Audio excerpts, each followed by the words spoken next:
Good afternoon, everybody. Welcome to the Swalex Stadium. I know we'd all rather be outside watching county cricket. Unfortunately, the rain's still falling. Another inspection at 1:30 now, and you're lumbered with myself, Michael Temple, more importantly, our guest today, Andrew Salter, who's going to take questions from the floor and answer a few that I've prepared as well. So if we can just have a quick round of applause for our guest today, Andrew Salter. Salt's frustration all round. We'd rather be out there playing cricket. Here we are in the members' lounge. What goes on in a county dressing room at times like this? Yeah, I suppose some of the boys have more experience than me about what to do when it's raining, but it's something that cricketers have to put up with, I suppose. Last season we had a pool table in the changing room, dartboard, so the boys were enjoying their time, but this season I think they're trying to find something to occupy themselves with. But yeah, it's frustrating when it's raining because I think we had a good start to the season. We just want to continue this form and build on it, really. Certainly doesn't look like a spinner's wicket. You're in the 13-man squad today. What do you think you need to do to force your way in and get some more recognition in first-class cricket? Yeah, I think weather plays a big part in terms of, with this rain around, seam bowlers are licking their lips at the chance of getting some early wickets. I think for me it's just putting performances in the second team and trying to play the best I can. With the wicket here, it's where like it does spin. It just needs some good weather, some sunshine, and then hopefully, along with Costco, we can take some teams apart. Dean Costco's had that spot for an awful long time. How do you see yourself as his natural successor? Obviously, he's a left armer, but clearly that's the role in this side that you'll have your eye on in the medium term. Yeah, no, Dean's been a great role model to me. I remember when I watched Glamorgan first couple of games and watching bowling, and that was sort of my first memories of watching Glamorgan. So the experience and everything he provides for me is enormous, and I enjoy working closely with him, to be honest, picking his brain at every sort of opportunity, and stuff like that's invaluable for me. But yeah, so hopefully moving on, just sort of expand my game and just keep continuing in that direction. Hopefully seam-friendly conditions when we get out there. I'm sure we'd love to win the toss, because Derbyshire look relatively weak without wanting to put too fine a point on it, with Martin Guptill injured. There's gas from the audience there who thought I was insulting the club. But no Martin Guptill, and he's one of their real danger players. Oh yeah, no, for sure. You never know 100% how the wicket's going to play. Obviously there's a bit of moisture around and a bit wet, so yeah, we're lucky to have Hogues now back for this game, so hopefully we can take some early wickets if we decide to bowl first, but just got to take the conditions and assess the wicket as soon as we can, really. But yeah, I think we're looking really strong. We've had some good signings for this season, and I think it's looking very promising for this year. Let's just balance things up before we offend any more of our Derbyshire supporting friends. Mark Footett was a player that I watched quite a lot during my time at Nottingham. Very, very quick, left arm as well. He had a fantastic year last year, a comparative record, as we said, with Michael Hogan. Who do you see as Derbyshire's danger man? Yeah, it's hard for me to say, really, but as you said, I remember facing him, I think it was a couple of seasons ago for the second team, and a couple were whistling past my left ear, and that was an experience, that was. But yeah, no, I think the main thing is we just assess what we've got and what sort of tactics, what sort of routes we want to take in the following couple of days. Okay, a few players to ask you about in the Glamorgan dressing room shortly. Let's just open up to the floor there. Do we have any questions amongst the members for Mr. Salter? He assures me nothing's off limits, so if anybody's got any questions, we'll be pleased to put them to him now. Yes, sir. 2020, Andrew. Any discussion who's going to open the batting with Jack Rudolph? The question for Mr. Salter: who's going to open the batting with Jack Rudolph in T20 cricket? Well, my answer is I don't know. I don't have that information. Obviously, massive game Friday. Looking forward to it. I think it's that exciting time of the season where chats start coming into the changing room about different things and who we're going to be playing and the fixtures ahead. So it is a really exciting time, and it's something I think we've been successful in last year. Unlucky not to make the finals day, and I think we're striving for that massively this year.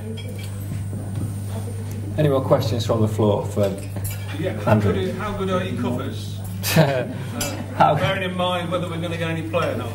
A Derbyshire member keen to draw on your local knowledge. How good are the covers? And when the rain doesn't fall here, how quickly does the outfield tend to dry? I would honestly say Carl is probably one of the best for the way it handles water. You'll notice out there's no puddles on the outfield and there's no sort of water gathering up. I think the club over the last couple of years has put a lot of money into the ground, and the drainage system here is second to none. So as long as the rain stays off, I can see quite a lot of cricket being played. Thank you. So obviously you've been a key player for the club in white ball cricket in recent years. What are our prospects in T20 this year? They have to be high. We've been playing some good cricket against best teams in the country. I felt like we were unlucky not to get to final stage, but we can only sort of blame ourselves for that performance. But we got confidence. We know our roles in the team. We know what we have to do to play well and to put competitive scores on the board, really. Long season in T20 now. 7 home games rather. 14 games in the group. Which is the strongest group? We've had a lot of debate in the last couple of years. I think quality players throughout the competition, obviously. But is it fair to say that the South Group is the strongest of the two? That debate's going to keep going on and on and on. I'm not sure, really. I just play what you get on the game and who you're coming up across. But the stars that you do play against, I suppose, in this South Group is to a high standard, very high standard, the best international players around, really. And especially with Gale coming to Somerset this season, there's going to be another name to add to the list. So it's definitely providing and bringing the best cricketers all around the world for one competition, which is an amazing opportunity for myself as well to try and get amongst the wickets and try and get some of the best players out. Quick word on our own overseas players, and how good is Michael Hogan? Hogan's been a great asset to us. The statistics don't lie. It's great just to see him back in the training the other week, and he only comes off a couple of paces but seems to be whizzing through. So now I'm excited. I think everybody is in the squad to see how he plays and how he returns. But he had a good winter or summer for him away in Australia, taking plenty of wickets. Definitely big asset for our team.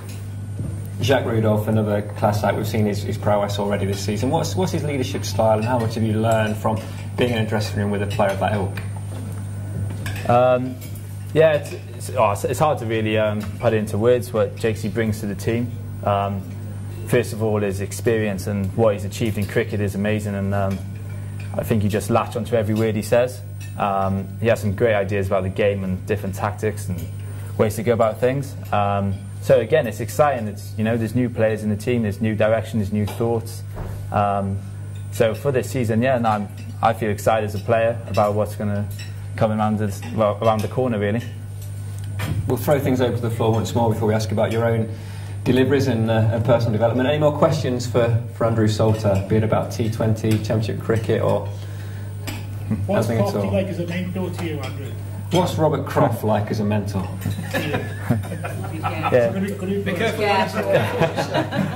I've had this question quite a lot about Crofty, and most of the time he's sitting next to me when I have to answer it, so it's quite nice for him not to be sitting next to me. But same again, it's similar to Costco in terms of the experience that they give to me, but Crofty's invaluable really for me. From as soon as I started on the academy, it started little bits now and again, or just work on this or just keep this in mind.